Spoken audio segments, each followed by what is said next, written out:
ప్రియ దేవుని బిడ్డలారా, బైబిల్ చదవటం వినటం వల్ల మనలో విశ్వాసం పెరుగుతుంది. మన మార్గానికి త్రోవ చూపుతుంది.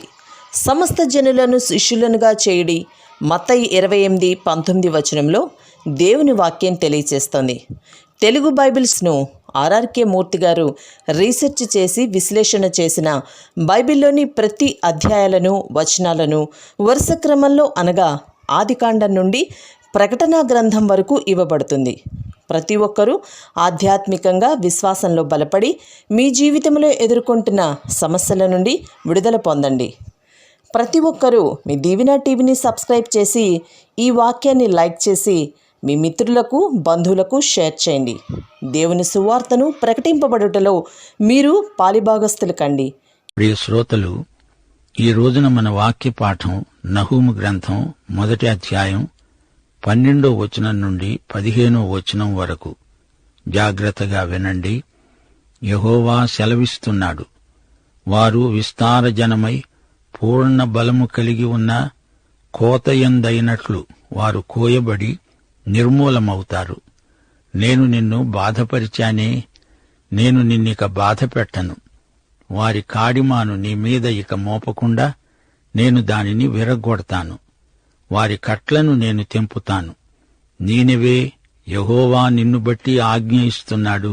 ఏమంటే, నీ పేరు పెట్టుకునేవారు ఇక పుట్టరు. నీ దేవతాలయములలో చెక్కబడిన విగ్రహమే కాని పోతపోసిన ప్రతిమే కాని ఒక్కటీ లేకుండా అన్నిటినీ నాశనం చేస్తాను. నీవు పనికిమాలిన వాడవు గనుక నేను నీకు సమాధి సిద్ధపరుస్తున్నాను. సువార్తను ప్రకటిస్తూ సమాధాన వర్తమానము తెలియచేసే వాని పాదములు పర్వతముల మీద కనబడుతున్నవి. యూదా, నీ పండగలను ఆచరించు, నీ మొక్కుబళ్ళు అర్పించు. వ్యర్థుడు మీ మధ్య ఇక సంచరించడు, వాడు బొత్తిగా నాశనమయ్యాడు. ప్రియ శ్రోతలు, వింటున్నారా? నీనెవే సమూలంగా ధ్వంసమైపోతుంది, సీయోను సంతోషిస్తుంది. ఈ వార్త విని సీయోనులో మహోత్సవము జరుపుకుంటారు. శత్రువు విస్తారమైన సైన్యంతో వస్తాడు. వానికి ఎంతో బలముంది, బలగముంది. అయినా వారందరూ నిర్మూలమైపోతారు. ఊచకోతగా కోయబడి నిర్మూలమవుతారు. యూదా, నిన్ను నేను బాధ పెట్టాను గదా. అహాజు కాలములో, హిజ్కియా కాలములో నిన్ను అష్షూరీయులు ఎంతో బాధ పెట్టారు. ఇక మీదట నిన్ను బాధ పెట్టను. అష్షూరు కాడిని నేను విరగ్గొడతాను. నీకు విడుదల కలిగిస్తాను. నీ కట్లు విప్పుతాను. అష్షూరు, నిన్ను నా ఉగ్రతకు గురిచేస్తాను. నీ రాజైన సన్హెరీబు పూర్తిగా నశిస్తాడు. అతని వంశం అంతరించిపోతుంది. అతడు చెక్కించిన విగ్రహాలు, పోతపోసిన విగ్రహాలు ఒక్కటి కూడా లేకుండా నాశనమైపోతాయి. అష్షూరు రాజు సమాధిలోకి దిగిపోతాడు. 15వ వచనంలో మెస్సియాను గురించిన ప్రవచనం ఉంది. రోమాపత్రిక 10వ అధ్యాయం 15వ వచనం. ఉత్తమమైన వాటిని గూర్చిన సువార్త ప్రకటించే వారి పాదాలు ఎంతో సుందరమైనవి. యెషయా 52వ అధ్యాయం 7వ వచనం కూడా ఇదే ప్రవచనాన్ని మెస్సియాను గురించి పలుకుతుంది. సువార్త ప్రకటిస్తూ, సమాధానం చాటిస్తూ, సువర్తమానము ప్రకటిస్తూ, రక్షణ సమాచారం ప్రచురించే వారి పాదములు, నీ దేవుడు ఏలుతున్నాడని సీయోనుతో చెబుతున్న వారి పాదములు పర్వతముల మీద ఎంతో సుందరమై ఉన్నవి. శ్రోతలు, వింటున్నారా? ఈ శుభవార్తను ప్రకటించిన వారెవరు? నీనెవే పతనమైపోతున్నదని, యూదా ప్రజలకు మంచి రోజులు వస్తాయని పాలస్తీనా పర్వతాలపైన కొందరు పర్యటిస్తూ ప్రకటిస్తున్నారు. దేవుని శత్రువులు హతమైపోతారు. దేవుని ప్రజలకు క్షేమము, భద్రత వాగ్దానము చేయబడ్డాయి. ప్రవక్త అంటున్నాడు, ఓ యూదా, నీ పండగలను ఆచరించు. శత్రువుల మధ్య నీవు నీ పండగలను ఆచరించలేదు గదా. ఇప్పుడు ఉత్సాహధ్వని చెయ్యి. దేవుని విమోచనను బట్టి దేవునికి కృతజ్ఞతాస్తుతులు సమర్పించు. వ్యర్థులు, దుర్మార్గులు నీ మధ్యన ఉండరు అని ప్రవక్త దేవుని మాటగా పలుకుతున్నాడు. నీనెవె పట్టణములో నుండి సన్హెరీబు అనే దుష్టరాజు వచ్చి యెహోవా మీద దురాలోచన చేసి వ్యర్థమైన వాటిని బోధించాడు. సన్హెరీబు గొప్ప సైన్యముతో వచ్చి లాకీషును ముట్టడించాడు. యెరూషలేమును నాశనం చేస్తానని బెదిరించాడు. హిజ్కియా సన్హెరీబును చూచి భయపడ్డాడు. అతనికెంతో బంగారం, వెండి లంచమిచ్చి సమాధానపడడానికి ప్రయత్నించాడు. అయినా లాభం లేకపోయింది. తిరిగి సన్హెరీబు దండెత్తడానికి రాగా హిజ్కియా ఆలయానికి వెళ్లి దేవునికి మొర్రపెట్టాడు. దేవుడు అష్షూరును హతమార్చాడు. సన్హెరీబు చేసిన దేవదూషణకు దేవుడతణ్ణి శిక్షించాడు. ఒకే రాత్రి 1,85,000 మంది అష్షూరు సైనికులు హతమైపోయారు. దేవుణ్ణి వ్యతిరేకించిన దుష్టరాజులందరికీ అదే గతి పడుతుంది. దేవుని బిడ్డలు రాజును సన్మానించాలి, నిజమే కాని సన్హెరీబు లాంటి రాజును, దేవుడే తిరస్కరించిన రాజును ఎవరు సన్మానిస్తారు? రాజు గౌరవనీయుడైతే, న్యాయవంతుడైతే, దేవుని భయము గలవాడైతే అతడే సన్మానానికి పాత్రుడు. రాజు భ్రష్టుడైతే రాజ్యానికి తీరని నష్టం వాటిల్లుతుంది. దేవుడంటున్నాడు, నా ప్రజలకు నేను అండగా నిలుస్తాను, వారి బంధకాలు తెంచివేస్తాను. శత్రువులు విస్తారజనమై ఉండవచ్చు, వారు పూర్తిగా నశిస్తారు. 2 రాజులు 19:35 ఆ రాత్రి యెహోవా దూత బయలుదేరి అష్షూరు వారి దండుపేటలో చొచ్చి 1,85,000 మందిని హతం చేశాడు. ఉదయమున జనులు లేచి చూడగా వారందరూ మృత కళేబరములై ఉన్నారు. ఆ తరువాత మాదీయ బబులోను రాజ్యాలు నీనెవెను ముట్టడించి పూర్తిగా నాశనం చేశారు. నీనెవె మహాపట్టణము వారు నిర్మూలమైపోవటం చరిత్రలో అందరూ నేర్చుకొనవలసిన గొప్ప పాఠం.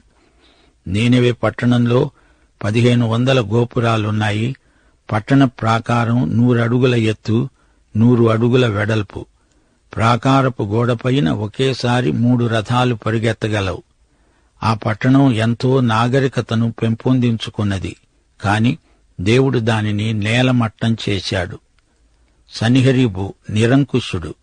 అతనికి రక్తదాహమెక్కువ. అతని స్వభావం క్రూర మృగము లాంటిది. ఇలాంటి రాజులు ఎందరో వచ్చారు, ఎందరో పోయారు. నాటి నుండి నేటి వరకు నిరంకుశులు, నియంతలు దేవుని తీర్పునకు గురై అంతరించిపోయారు. నీనెవే నాశనమైపోయిందన్న వార్త యూదాకు ఎంతో సంతోషం కలిగించింది. హిజ్కియా సన్హెరీబుకు కప్పం కట్టాడు. అదొక బరువైన కాడి. దాన్ని విరిచేస్తాను అని దేవుడు అభయమిచ్చాడు. ప్రియశ్రోతలు, దేవుని ప్రవచనాలు నెరవేరి తీరతాయి. నహూము ప్రకటించినప్పుడు నీనెవె వైభవంతో వెలిగిపోతోంది. కాని కొన్ని ఏండ్లకు నహూము ప్రవచనాలు నెరవేరినట్లు నినెవే పట్టణ శిథిలాలు సాక్ష్యమిచ్చాయి. మనం దేవుని వాక్యాన్ని నమ్మాలి. అందులో ఒక్క పొల్లైనా వృధాగా పోదు, నిరర్ధకం కాదు. ప్రజలలో నైతిక చైతన్యము, స్ఫూర్తి కలగాలంటే దేవుని వాక్యాన్ని క్రమబద్ధంగా పఠించాలి, పరిశోధించాలి. అంతేకాదు, వాక్యాన్ని వ్యక్తిగత జీవితాలకు అన్వయించుకోవాలి. లేఖనానుసారమైన జీవితమే భక్తిగల జీవితం. వాక్య సత్యాలే ఆధ్యాత్మిక విద్యా ప్రబోధకాలు. వాక్య సత్యాన్ని అభ్యసించేవారే స్వతంత్రులు, స్వేచ్ఛాజీవులు. దేవుని వాక్యం దాస్యమనే కాడిని విరగ్గొడుతుంది. దేవుని వాక్యము బంధించబడనేరదు. యూదాకు స్వేచ్ఛ లభించింది అని ప్రకటించేవారిని ప్రవక్త పర్వతాల మీద సంచరిస్తూ ఉండగా చూచాడు.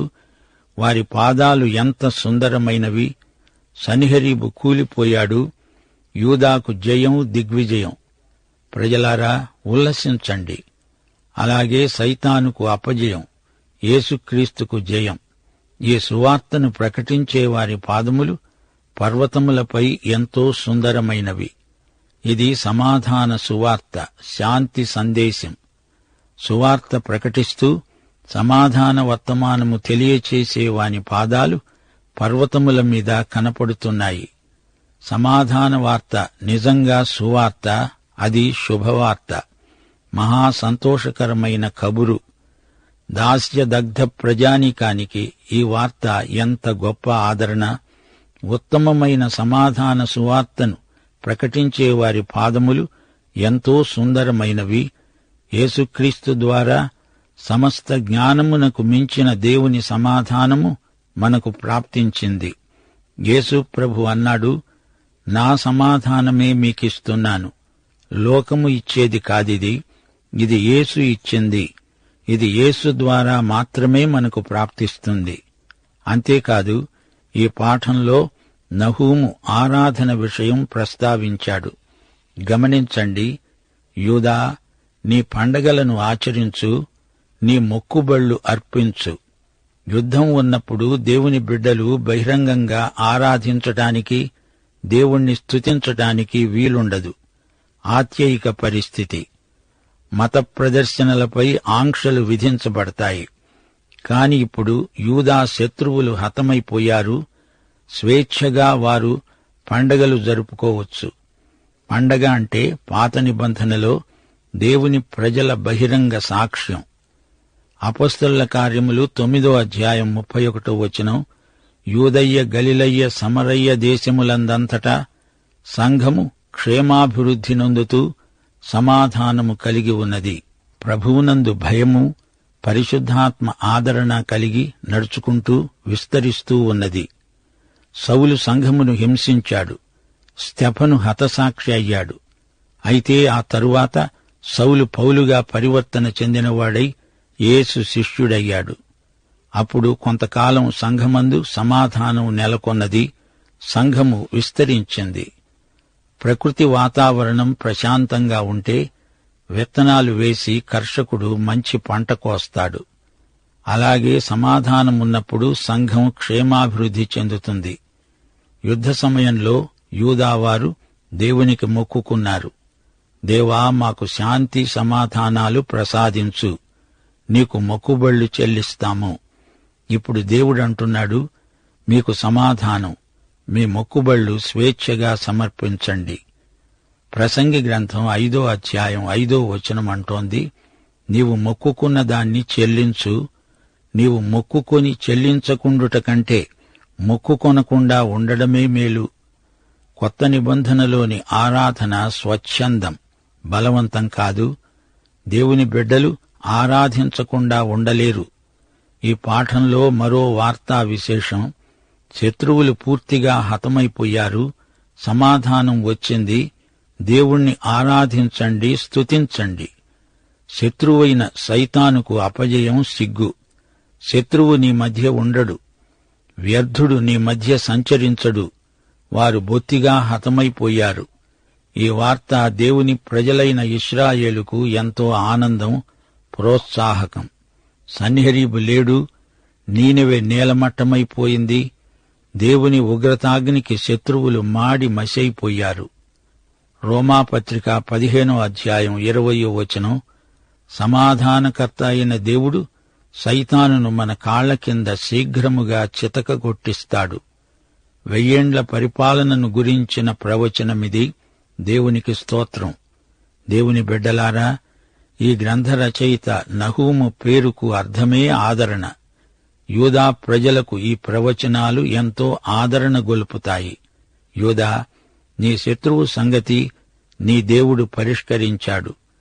నీవు ఆదరణ పొందు. మళ్లీ పండగలు చేసుకో. దేవునికి అర్పణలు తెచ్చి నీ ఆనందాన్ని ఈ విధంగా ప్రకటించు. శత్రువు నీకిక లేడు. ప్రభువు నీ పక్షమున ఉండగా నీకు విరోధి ఎవరు? శత్రువైన సైతాను నిర్మూలమవుతాడు. ఇదే ఆదరణ వాక్కు. దేవుడు నహూము ద్వారా ప్రకటిస్తున్నాడు. మన దేవుడు గొప్ప ఆదరణకర్త. నీనెవె పట్టణం ఒకప్పుడు యోనా ప్రబోధాలకు ఫలితంగా పశ్చాత్తప్తమై దేవుని నీతిని రుచిచూచింది. గాని తిరిగి పాపంలో పడిపోయింది. అపొస్తలుల కార్యములు 20వ అధ్యాయం 27వ వచనంలో పౌలన్నాడు, దేవుని సంకల్పమంతా మీకు తెలుపకుండా నేనేమీ దాచుకోలేదు. అలాగే దేవుని ప్రవక్త ఏమీ దాపరికం లేకుండా దేవుని చిత్తమును, దేవుని మనస్సును ప్రకటిస్తాడు. ఇదే నహూము భారం, నహూము దర్శనం. దేవుడు ఆత్మ వలన బయలుపరిచిన సత్యం. దేవుని ఆత్మ దేవుని మర్మములను పరిశోధిస్తాడు. దేవుని సంగతులు దేవుని ఆత్మకే కాని మరెవరికీ తెలియవు. దేవుని ఆత్మ లౌకికాత్మ కాదు, దేవుని యొద్ద నుండి వచ్చే ఆత్మ. ఆత్మ నేర్పే మాదిరి ఇది. ప్రకృతి సంబంధికి ఆత్మ విషయాలు వెర్రితనముగా కనిపిస్తాయి.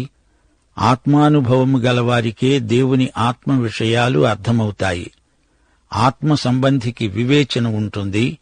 మనకు క్రీస్తు మనస్సు ఉంది.